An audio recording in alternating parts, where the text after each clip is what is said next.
Greetings, Cosmos, and welcome back to Luigi's Fight for the Mushroom Kingdom. Today I might end my travel through Red, Orange, Pink World.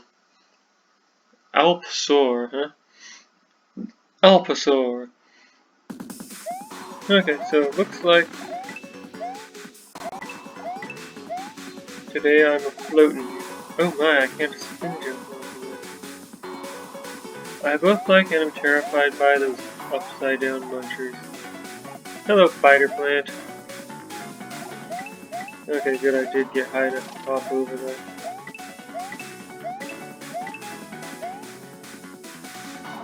Oh, cool. I'm glad I get an infinite number lead. Take that.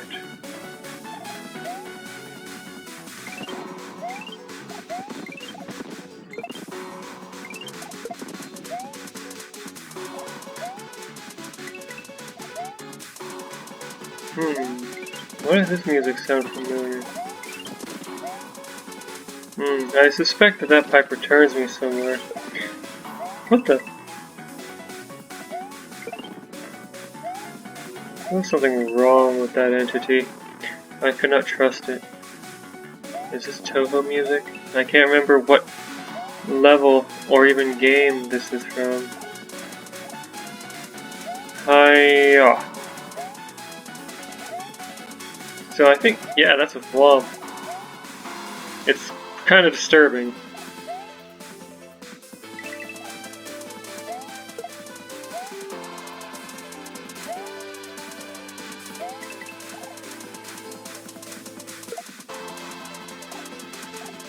Okay, now I can just do this.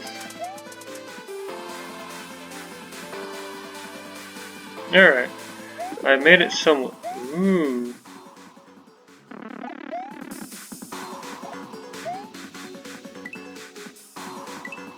Okay, woo!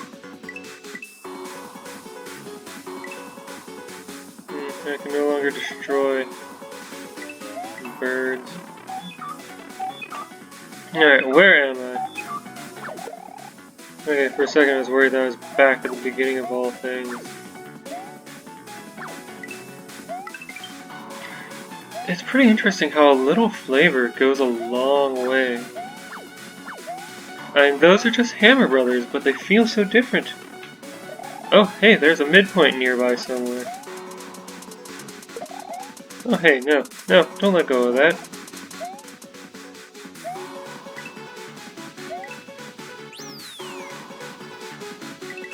Oh, I need these again, huh?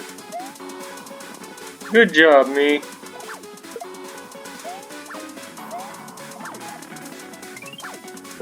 Alright.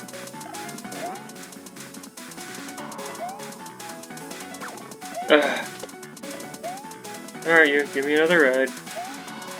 I love how convenient that one enemy there is. It just casually gives me a ride when I ask for one. Well, demand one. Oh, right! I have this thing that enhances my jumping capacity. Which is super useful as a gimmick. Honestly. Ah! I mean, it's not a standard power-up, so a player can't just grab one and go to a level where it's not intended. So they only get to use it where you desire for them to use it. I like that.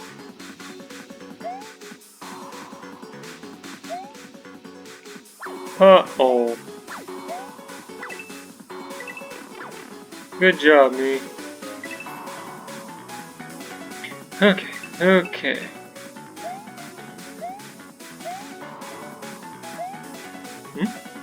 You're just standing here. What's your end game? Haha! I found... Oh, I didn't look at the point counter for that one. I have no idea which dragon point that is.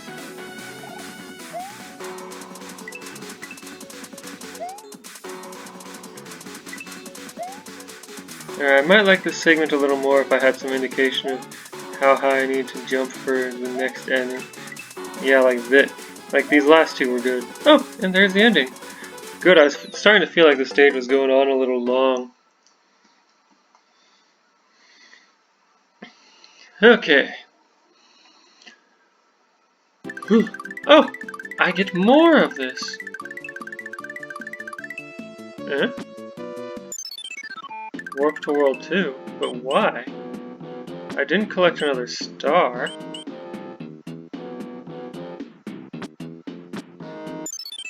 I suppose warping me back to Slippery Dunes is one way to do it. Haphazard Ghost House. This ought to be interesting. So I get to stay in this gloriously colored land.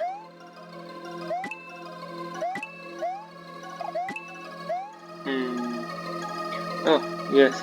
I am so glad that I'm not playing as a character who slides. Perfect dodge. 10 out of 10. Would dodge again.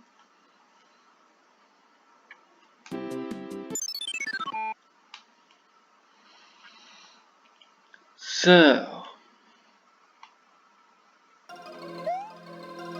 I just wish that I had a power up here.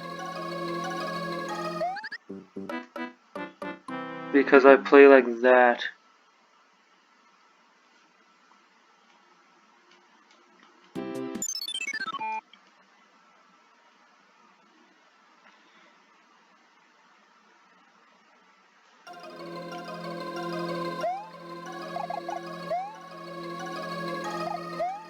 Haha.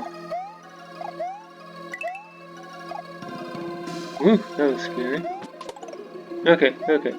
I will get this to work so. Good job, me.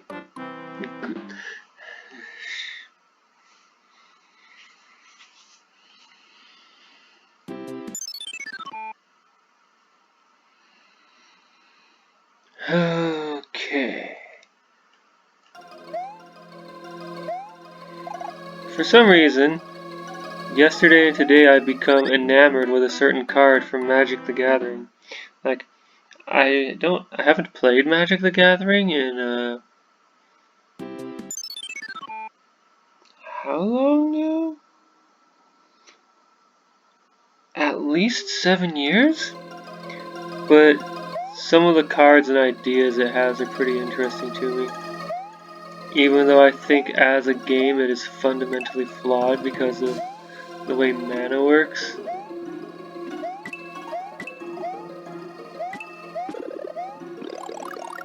I still think it has some cool ideas that are worth exploring. Anyway, so here's this card. It's called World Slayer. I completely misread the card until today I was reading about some decks that use it. Good job, me. Well, at least I didn't reach the midpoint before hitting a game over. That would have been upsetting. Well, anyway, the card is called World Slayer. It's a sword. If you damage your opponent using that sword, you slay the world. I have this issue. It's an issue personal to me, mind you.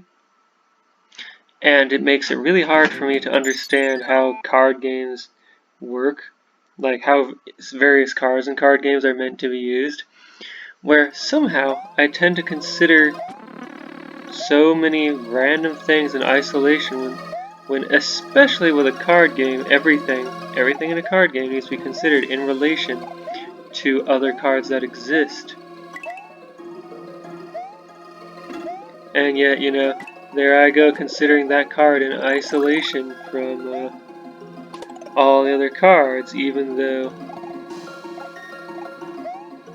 So what World Slayer does is if you damage your opponent, it destroys every card in play. There are ways of dealing with this.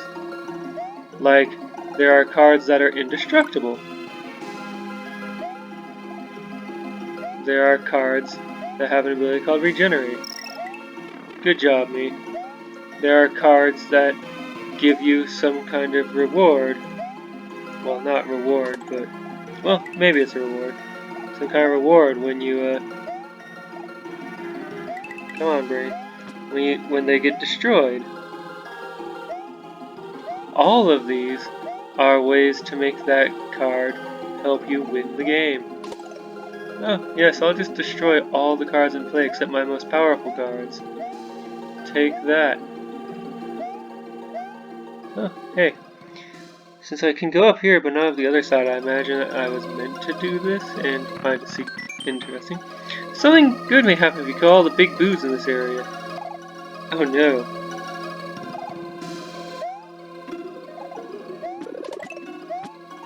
Oh good.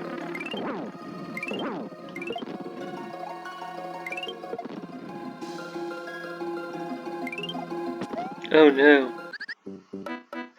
Perfect jump. I thought it was a block or two over to the right.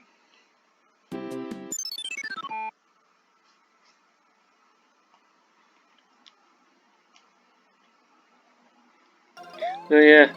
Something. Like when I look at new cards in a trading card game, or just cards at all when I'm trying to start one, I somehow don't. I think part of it is due to limited processing capacity. Oh, thank goodness, not another fire flower. Anyway, I don't consider all the possibilities for a card, and so I just consider, oh, this card does a thing. That thing is not as good as it could be. I don't think, is there a way around this? Which, Magic, asking is there a way around this is a mindset that Magic the Gathering's designers encourage because it's a thing that they do all the time. Like, one of the catchphrase of one of the designers is, restriction breeds creativity.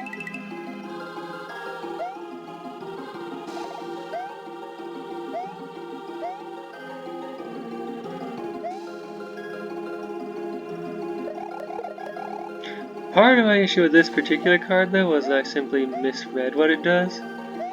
Like, in card games, there are often several terms that amount to the same thing, but the actual terms themselves are important because sometimes something interacts with a card that uses one term but not another. Like, something might interact with a card that discards cards from your hand, but a card that sends cards from your hand to the discard pile. Like, even though those are in effect the same thing,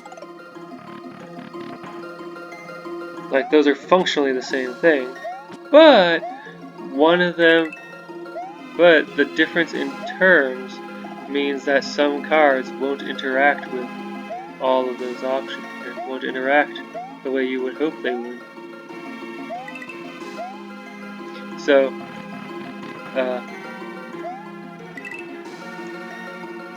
coming back around to the World Slayer card, which I fundamentally misunderstood, I misunderstood the card as sacrificing all cards in play, which stuff like indestructible. Wow, this level has a lot of interesting ways of using ghosts. I like it. Anyway, what was I saying? Oh, yes. So, things that function when a card is destroyed in Magic the Gathering don't function when a card is sacrificed. So, like, abilities like Indestructible, which prevent a card from ever being destroyed, wouldn't protect a card from being sacrificed.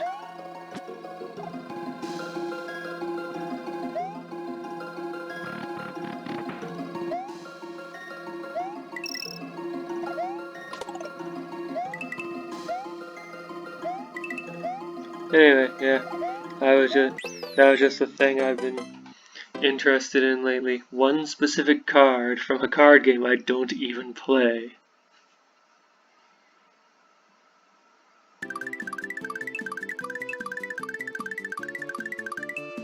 Huh. I'm not finishing this world at all today. Join me next time when I visit a cave. I assume it's a cave, some kind of underground place, right?